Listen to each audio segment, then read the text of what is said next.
Instead of hauling a generator, right. I mean, I can just go to work. I mean, it's nice if I'm going to go grind against this. I mean, I can get closer. Hey, what's up? Barnaby here. So you want to know more about the Metabo angle grinder? Tis an 18-volt lithium-ion cordless grinder, and it comes with two 4-amp-hour batteries plus a charger that air cools the batteries, thereby increasing the efficiency of the charging process.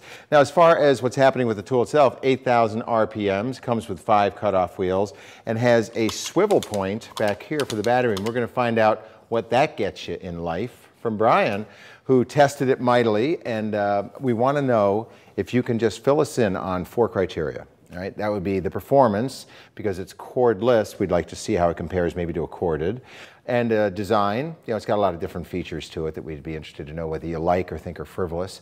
Also quality, is it going to end up just on a pile with all the other spent grinders in short order, or is it going to go the distance? And then lastly, would you recommend it to a friend? And so, let's talk about you, Mr. Paint all over your shirt. What do you do for a living? Art is food. I make art so that I can eat.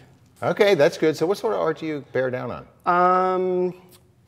Sets, props, movies, fabricating metal, wood, anything. My last project was a 16-foot wind chime. And then what I also used this on was a jungle gym for a TV commercial. Cool. All right, well, let's talk about how it worked. Let's go, jump off at the point of corded versus cordless. First experience with a 18-volt lithium-ion cordless? Yes. Yeah? How'd it do?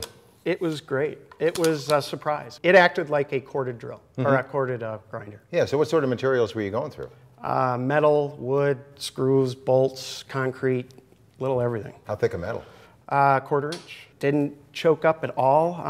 I mean, honestly, it acted better than some of my corded grinders. Really? Yeah. Okay, and when you brought it in, it had a different wheel on it. You said you were doing what, some concrete? Yep, and whipped through that like butter. I mean, it was, doing steel, battery probably last 20, 30 minutes. And on concrete, I bet you'd go good 40 minutes. I Really, mean, just continuous? Oh, it went through it without even taking a breath. Okay, well, let's jump over to design then. I got a couple of questions for you. First of all, it comes with thermal overload protection. And so in the course of just doing those 20 minutes of straight cuts on the steel, did it ever stop for its own sake just to rest? No, it wanted to keep going. Yeah. And I was not being gentle with it. I mean, I was probably, because I was testing, I was actually probably being harder on it than I normally would. And it had no problem. I mean, it ran out of battery, and then, I grabbed another one and kept going. Okay, so the charge time, it kind of dovetails as this one goes, then this one charges, then this dies, this one comes back? Yeah, and because like you said, for the air-cooled, this thing was not burning like I expected either. Yeah. I mean, it felt a little warmer than this. Right. But that's because it was 90 degrees out and I was sweating like a pig. But right, that could happen. No, I mean, I put it right on, and I just kept going, just kept working. Yeah, okay, and it's got a little indicator right there. Is that a big convenience, or is it a gimmick? I like it, because, there's those times when, I've never done it, but you grab a battery and you put it on and you fire it up, and you go back and you grab one that's charged. Yeah, I tell you what. So it's kind of nice just to have it there and boop. It's working. Okay, since you got the battery in your hand, strap it on there, and let's talk about a couple things. First of all, what kind of start does it have? It's got a soft start. Yeah. Can I start? Yeah, sure. Yeah. So it's nice when I was 16 feet in the air on a little tiny ladder in the middle of a field. Right. When I turned it on, I didn't get thrown off the ladder. I mean, it was really nice. Yeah, and I read somewhere about the swivel function, right? Yep. It's nice if I'm going to go grind against this. I can get closer. So yeah, changes the profile, right? Exactly. Okay, and then pop the battery off for a sec. Only because I've seen them go off. Okay, so take me through the what's going on up at the head here. It's got a guard that swivels without a tool, which is really nice, because on most of my grinders, I actually take these off because I just can't deal with, trying to get a tool to adjust it. So now it's as easy as like that, and now I'm not getting sparks thrown at my shirt. Right. And these are expensive.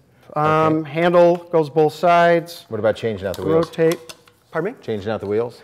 Easy, just like any other grinder. You just got a dead start. That's cool. Off. All right, and this little guy right here, what's that? I think it's actually what's really nice, because doing a lot of metal work, there's a lot of really fine dust, and this actually protects the motor from superfine dust, which is probably a great thing. I mean, that's why I think this thing will last too, is because of that. Yeah, that's what we're going to jump into now, is the quality. I mean, just by the sound of it and the experience you've had, I guess those are the two things that you can kind of use it only for a little while, but project forward. What's your thought on this? Is it going to go?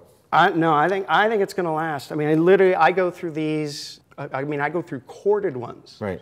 Like every 6 to 8 months. I mean, I'm really hard on them, Yeah. and this feels honestly more solid than a lot of other corded ones that I've purchased. Okay. So I'm hoping that this thing, and I really think it'll last. Okay. Well, let's talk then about the value proposition for the amount that it costs and all that it brings to the party. Do you think this is the one to buy, or do you say, you know, I probably could buy with a corded one, less expensive? I don't know. What do you say? For the job at hand, I would go out and buy this, because when I was 16 feet in the air, I didn't have cables wrapping around me. I mean, that took a lot off my mind, and there's a lot of other times when I've got to go do, you know, some weird grinding in weird places, right. And instead of hauling a generator and plugging it in, or trying to find, you know, running cable, you know, taking right. 20 minutes just to get power. Right. I mean, I can just go to work. Yeah. So, I mean, so for quick jobs like that, this thing is invaluable, I believe. Cool. All right, well, tell you what, he's used the tool and you haven't. That's why you're watching the video, to try to get some sense as to which tool is right for you. So we do that via real stats from real people, hopefully to make your decision a little bit easier.